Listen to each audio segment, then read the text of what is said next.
24 घंटे चले इस दिव्य अनुष्ठान की समापन बेला पर यहाँ पर उपस्थित भगवती मानव कल्याण संगठन के समस्त पदाधिकारीगण, भारतीय शक्ति चेतना पार्टी के समस्त पदाधिकारीगण, गुरु भाई, गुरु बहने, बच्चे एवं आए हुए नए माँ के भक्तों को सादर जय माता की, जय गुरुवर की। परम पूज्य योगी राज श्री शक्तिपुत्र जी महाराज के निर्देशन में हर जिले, हर गांव में,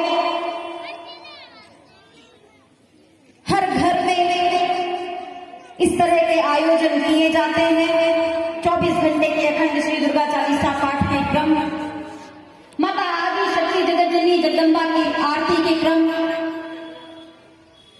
और यह जो परिवर्तन आप अपनी आंखों से देख रहे हैं, यह परिवर्तन इन्हीं क्रमों के माध्यम से आया है।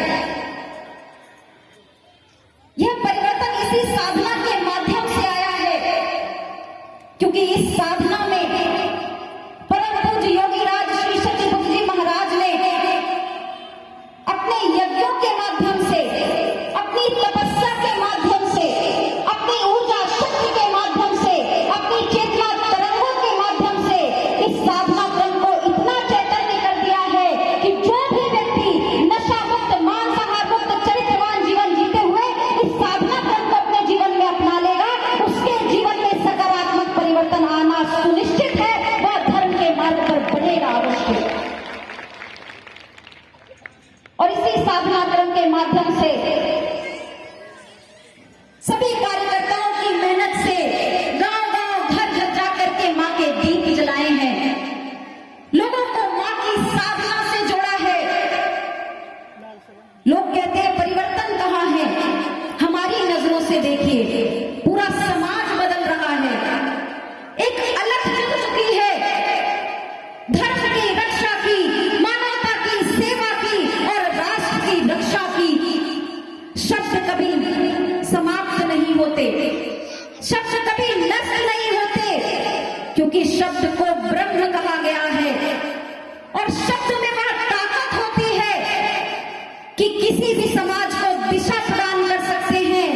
यह मां के जय घोष, यह मां की दिव्य आरतियां, वह अखंड दुर्गा चालीसा पाठ जो पंचज्योति शक्ति तीर्थ सिद्धाश्रम में पिछले 25 वर्षों से लगातार चल रहा है, अनंत काल के लिए, यह शब्द कभी नष्ट नहीं होंगे। यह समाज को दिशा दे रहे हैं, आने वाले समाज को भी यही शब्द दिशा देते चले जाएंगे। आपने समाज में तरह तरह के आयोजन देखे होंगे, सांस्कृतिक कार्यक्रम देखे होंगे, कथा के पंडाल देखे होंगे। मैं चाहती हूं कि जहां तक भी आवाज आ रही है, यदि आप इस पंडाल तक नहीं पहुंच पाए तो एक बार आकर के इस पंडाल को देख अवश्य लेना। एक बार आकर के इस पंडाल में उपस्थित माता आदि शक्ति जगत जननी जगदम्बा की छवि के दर्शन अवश्य प्राप्त कर लेना।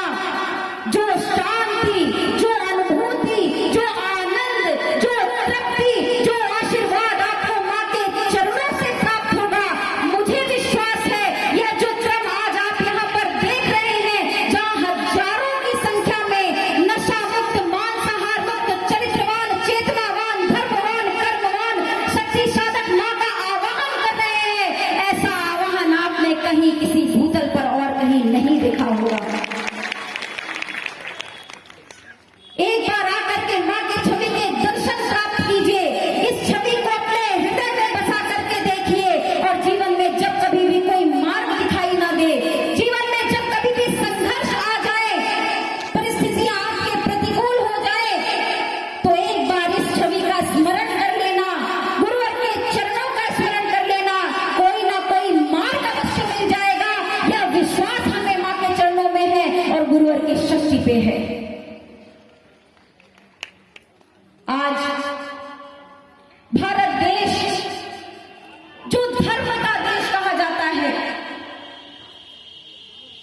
सम्मान करो और अपने धर्म का दृढ़ता से पालन करो, तभी वास्तव में तुम सच्चे धर्मवान बन सकोगे। किसी के धर्म को गाली बक देने से, किसी के धर्म का अपमान कर देने से, किसी के देवी देवताओं का अपमान करने से तुम्हारा धर्म जीवित नहीं रहेगा। धर्म के नाम पर बलि दे देने से, धर्म के नाम पर जीव हत्या कर देने से, धर्म के नाम पर महिलाओं को पर्दे में ढक देने से, धर्म के नाम पर बच्चों को आतंकी बना देने से, धर्म के नाम पर समाज का शोषण करने से कभी भी भारत का हित नहीं हो सकता। यदि वास्तव में भारत का हित चाहते हैं तो पूरे समाज को एकजुट होकर के अपने अपने धर्म का पालन करना होगा और दूसरों के धर्म का सम्मान करना सीखना होगा। यही हमारे सनातन धर्म ने भी हमें सिखाया है। इसीलिए हम कहते हैं कि सनातन धर्म पे हमें गर्व है, क्योंकि यह पूरे वसुधैव कुटुंबकम की बात करता है। सनातन धर्म ही एक ऐसा धर्म है जो सभी धर्मों का सम्मान कर सकता है, जो सभी धर्म को स्वयं में समाहित करके चलता है। इसीलिए सनातन धर्म पर हमें और आपको गर्व होना चाहिए। अपने आप को इतना मजबूत रखो। आज हम देखते हैं समाज में देवी देवताओं का अपमान करने वाले लोग भी हैं। भगवान राम, भगवान कृष्ण, ब्रह्मा विष्णु महेश, इनका अपमान करने वाले लोग भी समाज में हैं, तरह तरह के बयान देते हैं। एक बात का सदैव ध्यान रखना, मैंने कई ऐसे लोग देखे हैं जो त्योहारों में भी देवी देवताओं का मजाक बनाने वाले मैसेज एक दूसरे को भेजते हैं। यह एक साजिश के तहत किया गया है। यह बात भी आपको समझनी होगी।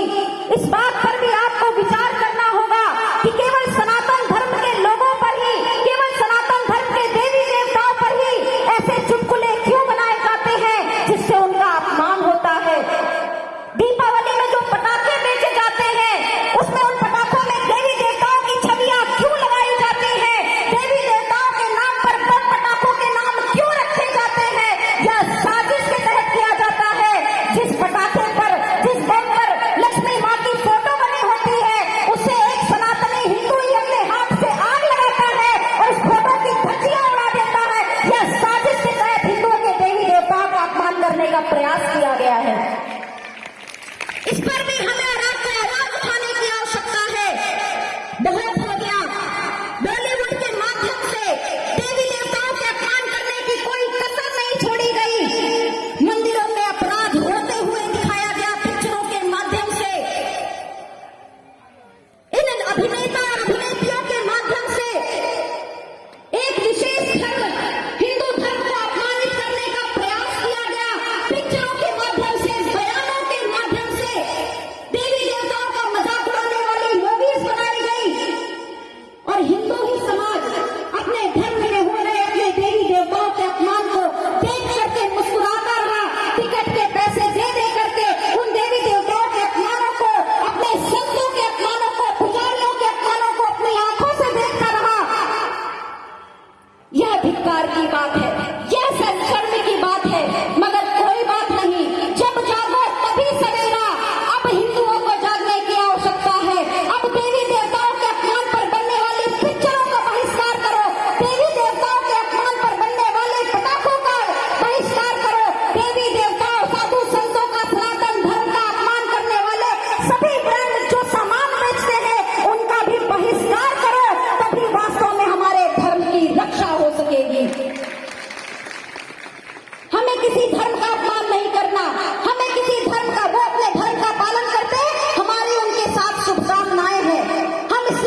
कि आज के समय में इधर उधर भटकने की आवश्यकता नहीं है।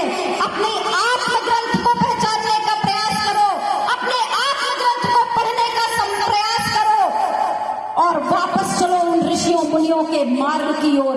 तभी वास्तव में भारत का कल्याण हो पाएगा। और यही मार्ग परम पूज्य योगी राज श्री शक्तिपुत्र जी महाराज समाज को प्रदान कर रहे हैं। हम दूर हो गए भगवान राम की कथा से, हम दूर हो गए भगवान कृष्ण की कथा से। कहते हैं ना, दूसरों को दोष क्या देना जब अपना ही सिक्का खोटा हो। आज धर्म के नाम पर लूटने वालों की भी कमी नहीं। यदि हम दूसरों का विरोध करते हैं तो स्वयं के अंदर भी एक बार झांकने का प्रयास करना चाहिए। हमारे धर्म की रक्षा केवल एक पक्ष से नहीं हो सकती। आज हमारे धर्म में पैदा हुए उस खुद को भी निकालना होगा, उस गलतियों को भी निकालना होगा जो अधर्मी लोगों ने साजिशों के तहत हमारे धर्म में डाली है। हमारे धर्म में कभी भी शोषण का मार्ग नहीं था, धर्म सदैव देने का मार्ग था। ऋषियों मुनियों ने अपनी अस्थियां तक समाज कल्याण के लिए दान कर दी, मगर आज धर्म के नाम पर धर्म का चोला पहन के समाज को लूटने वालों की भी कमी नहीं है। आज धर्म के नाम पर कहीं कोई पर्चा बना रहा है, आज धर्म के नाम पर, कथा के नाम पर अपने पंडाल में घंटों लोग नचा रहे हैं, लोगों को गुमराह कर रहे हैं। भगवान राम के जीवन चरित्र के विषय में नहीं बताते, भगवान कृष्ण के जीवन चरित्र के विषय में नहीं बताते।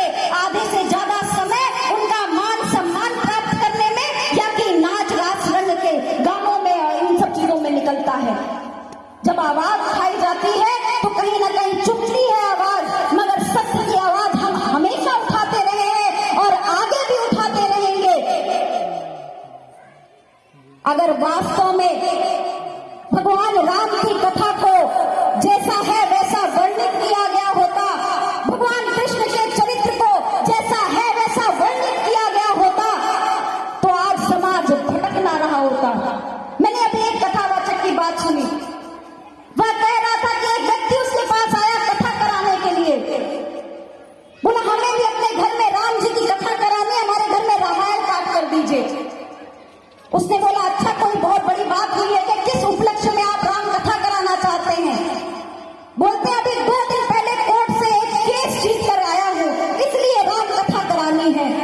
उसने पूछा क्या केस जीत गए हो भाई, इतने खुश हो कि राम कथा करा रहे हो, काम तो आपने बहुत अच्छा सोचा है। बोला अभी जमीन का एक केस अपने छोटे भाई से जीत कर आया हूं और अपने घर में रामायण कराना चाहता हूं। यह समाज का हाल हो चुका है। भगवान राम की कथा कराना चाहते हैं जिन्होंने छोटे भाई के लिए पूरे भारतवर्ष के राज को त्याग कर दिया, जिन्होंने माता पिता के आदेश के लिए, जिन्होंने राजपाट त्याग करने के लिए एक पल भी विचार नहीं किया, उनकी कथा कराने वाला कहता है छोटे भाई से जीत के आया हूं, इसलिए रामायण की कथा करानी है। यदि वास्तव में भगवान राम की कथा सुननी है, यदि वास्तव में घर में रामायण और भागवत करानी है, तो सबसे पहले भगवान राम के चरित्र को जीवन में धारण करो, सबसे पहले भगवान कृष्ण के चरित्र को जीवन में धारण करो और रोज रामायण और रोज भागवत करवाओ। आज धर्म के नाम पर समाज को लूटने की होड़ मची है। कोई तंत्र मंत्र के नाम पर लूटना चाहता है, कोई किसी नाम पर लूटना चाहता है। आज समाज को जागने की आवश्यकता है। यदि हम आवाज नहीं उठाएंगे तो इसी प्रकार से हमारे सनातन धर्म के लोग ही सनातन धर्म का त्याग करके दूसरे मार्ग पर जाएंगे। आज युवाओं का धर्म से विश्वास छूटता जा रहा है। मैं अपने युवा भाई बहनों से कहना चाहूंगी कि धर्म से विश्वास मत खो। यदि आज तुमने धर्म का त्याग कर दिया तो तुम्हारा भविष्य अंधकार में हो जाएगा। यदि आज तुमने धर्म का त्याग कर दिया तो सब कुछ पाकर भी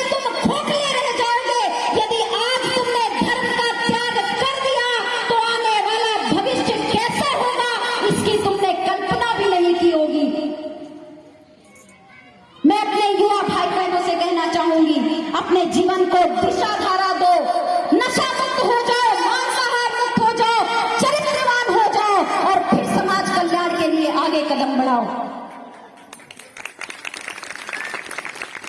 आज समाज में परिवर्तन का लक्ष्य हमने और आपने ठाना है। हमारी इस विचारधारा को गांव-गांव, घर-घर तक लेकर जाने की आवश्यकता है। आज 3 धाराओं के माध्यम से परम पूज्य योगीराज श्री शक्तिपुत्र जी महाराज ने करोड़ों लोगों के जीवन में परिवर्तन डाल दिया। गुरुवर के चरणों से जुड़ करके उनकी समस्याएं समाप्त हो गई। वह आत्म कल्याण के साथ साथ जन कल्याण के मार्ग पर आगे बढ़ने लग गए। ऐसे तो हजारों बातें हैं जिन पर आपसे चर्चा करने का मन करता है, मगर क्योंकि समय सीमाओं में हम भी बंधे और आप भी बंधे हैं, मगर एक विश्वास हम आपको अवश्य दिलाते हैं कि आप यदि इस यात्रा के साथ जुड़कर चलेंगे, आप यदि परम पूज्य योगीराज श्री शक्तिपुत्र जी महाराज की विचारधारा के साथ जुड़ के चलेंगे, तो हमारा और आपका साथ यूं ही बना रहेगा। आपके हर एक दुख में हमारा यह परिवार शामिल रहेगा, आपके हर संघर्ष में आपका यह परिवार शामिल रहेगा। परम पूज्य गुरुवर की कृपा भी मिलेगी, हजारों हजारों भाइयों का साथ भी मिलेगा। आपके जीवन में भी परिवर्तन आएगा, आपके समाज में भी परिवर्तन आएगा। बस इस क्रम को अपने जीवन के साथ जोड़कर रखें। अपने बच्चों को धर्म के संस्कार देना सीखें, अपने बच्चों को मां और गुरुवर की साधना करना सिखाएं, तभी वास्तव में परिवर्तन आ पाएगा। भगवती मानव कल्याण संगठन, भारतीय शक्ति चेतना पार्टी समाज में एक विशाल परिवर्तन के लक्ष्य को लेकर के आगे बढ़ रही है। भारतीय शक्ति चेतना पार्टी के माध्यम से हर एक गरीब की आवाज उठाई जा रही है। आज राजनीति इतनी बदतर हो चुकी है, राजनीति का स्तर इतना नीचे गिर चुका है कि हर एक अच्छा व्यक्ति राजनीति से बचना चाहता है, हर एक धर्मवान व्यक्ति राजनीति से बचना चाहता है। और लोग कहते हैं आप तो धर्म का काम कर रहे हैं, आपको राजनीति की क्या पड़ी है, आप तो धर्म का काम करने वाले हैं, आपको राजनीति में क्या लेना देना।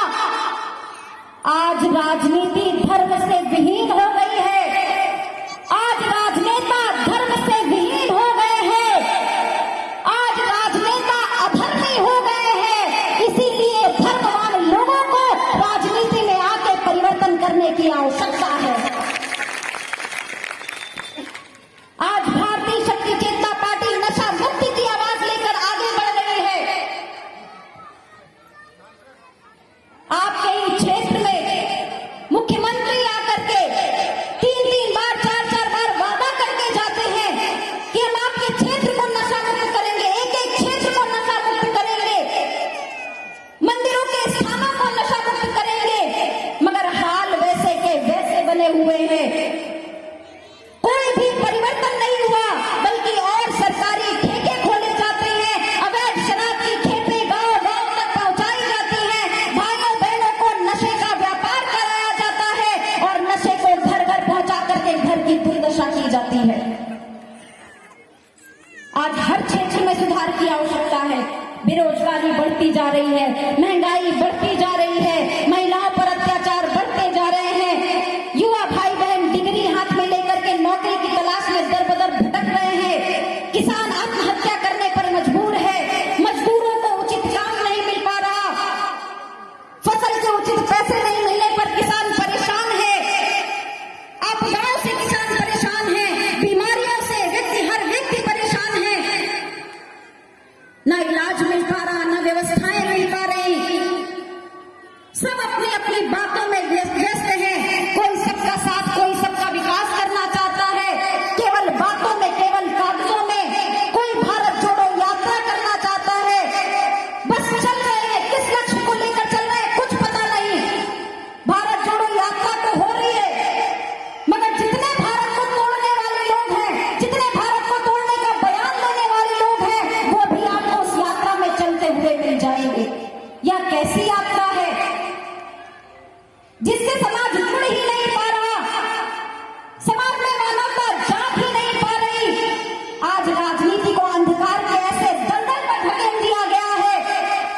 कि हर कोई व्यक्ति परेशान है, किसी के भी घर में सुख शांति नहीं है, हर कोई परेशान होता चला जा रहा है। और इसीलिए भारतीय शक्ति चेतना पार्टी ने राजनीति में कदम रखा है कि अंधकार के दलदल में फंसी इस राजनीति को हमें बाहर निकालना है। गरीबों की आवाज बनके, गरीबों के साथ चल के हमें इस राजनीति में भी परिवर्तन लाना है।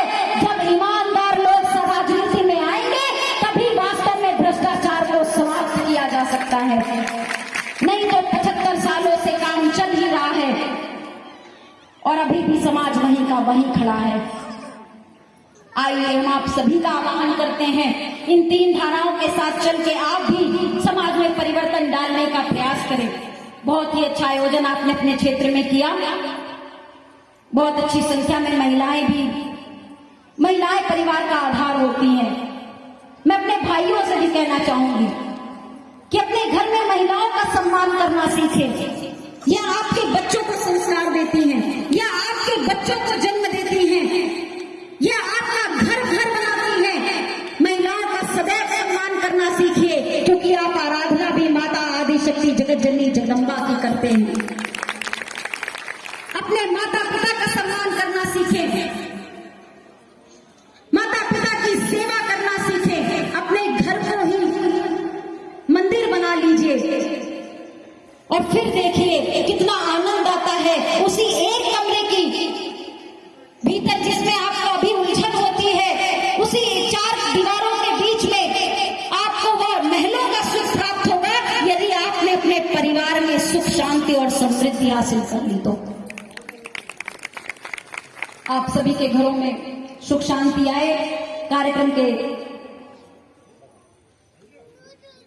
यहां पर उपस्थित अपने समस्त शिष्यों को परम पूज्य योगीराज श्री सत्यपुत्र जी महाराज ने अपना आशीर्वाद प्रदान किया है। आप सभी को उनकी ऊर्जा कृपा तरंगे प्राप्त हो सके, इन्हीं सभी शुभकामनाओं के साथ यहां पर उपस्थित समस्त भाइयों बहनों को एक बार पुनः जय माता।